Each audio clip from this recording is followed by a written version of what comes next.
Hello friends, मेरा नाम है अमित और आप देख रहे हैं दिल्ली एनसीआर का नंबर 1 सर्विस सेंटर सूरज कंप्यूटर्स।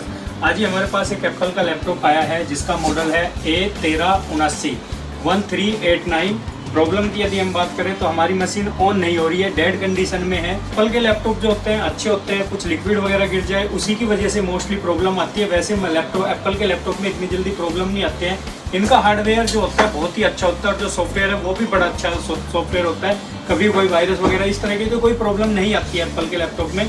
तो अब हम आपको दिखाएंगे कि 1379 में हमें प्रॉब्लम क्या आ रही है। अभी ये हमारे डेड कंडीशन में है तो अब हम खोल के दिखाते हैं इसमें कि हम इसमें क्या कर सकते हैं।